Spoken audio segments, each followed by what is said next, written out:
People that are in intensive care right now are unvaccinated people. And if those unvaccinated had been vaccinated, we wouldn't be talking about level 3 and level 4 right now. Let's be clear.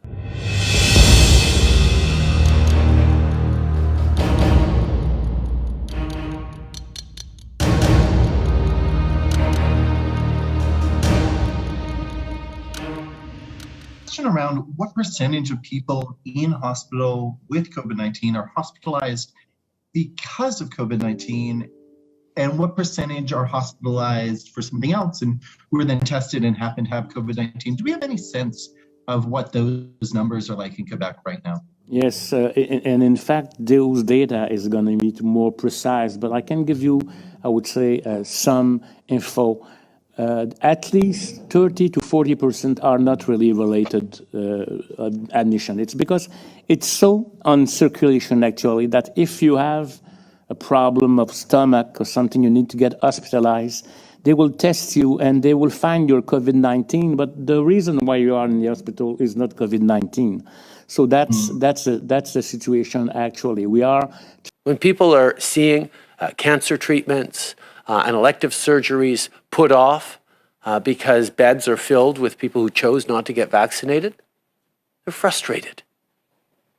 When people see that we're in lockdowns or serious public health restrictions right now because the risk posed to all of us by unvaccinated people, people get angry.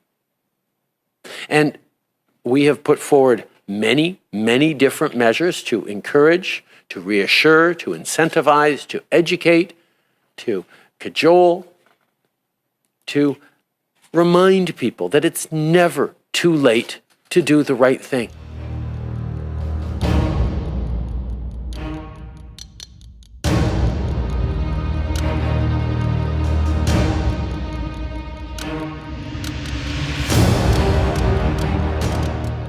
Wanted to note that tomorrow the province will update its reporting to distinguish between patients hospitalized due to COVID-19 from those admitted for other reasons with COVID-19.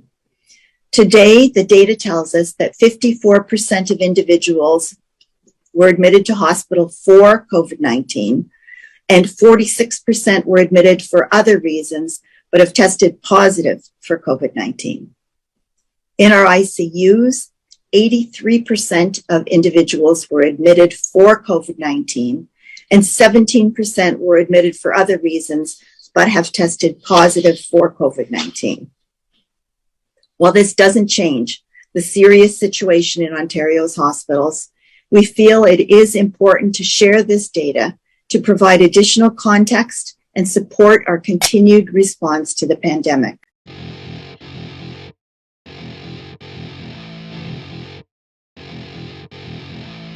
Oui, on va s'en sortir de cette pandémie par la vaccination.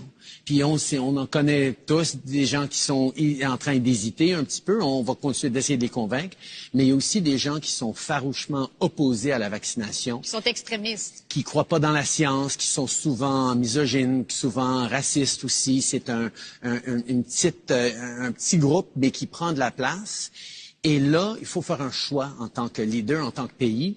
Est-ce qu'on tolère ces gens-là ou est-ce qu'on dit, ben voyons, la plupart des gens, presque 80% des Québécois ont fait ce qu'il fallait faire, se sont fait vacciner, on veut revenir aux choses qu'on aime faire. C'est pas ces gens-là qui vont nous bloquer maintenant.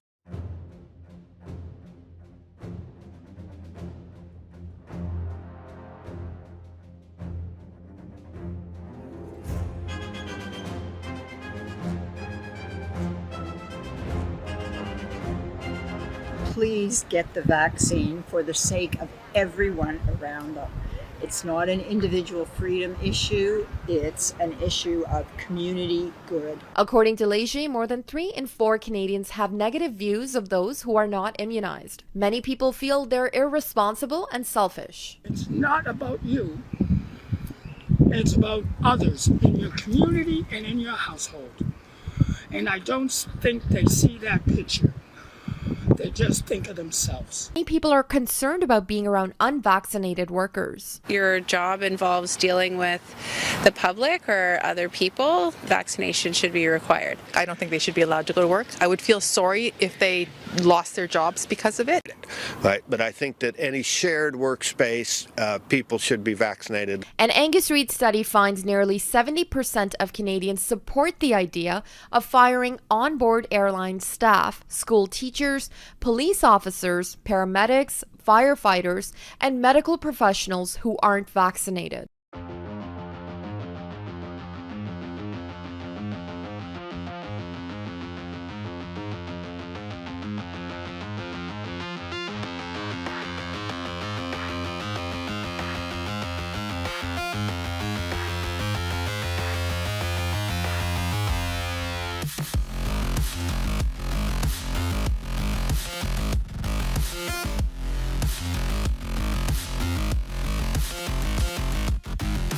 And we're going to be ready to use this passport over the next year or so.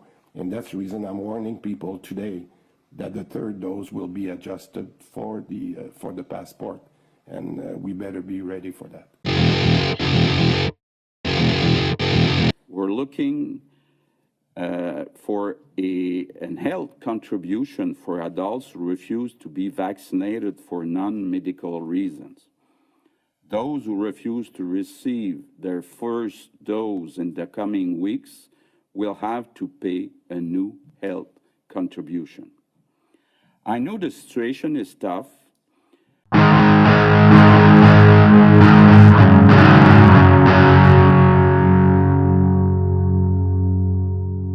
We'll lift the curfew next Monday.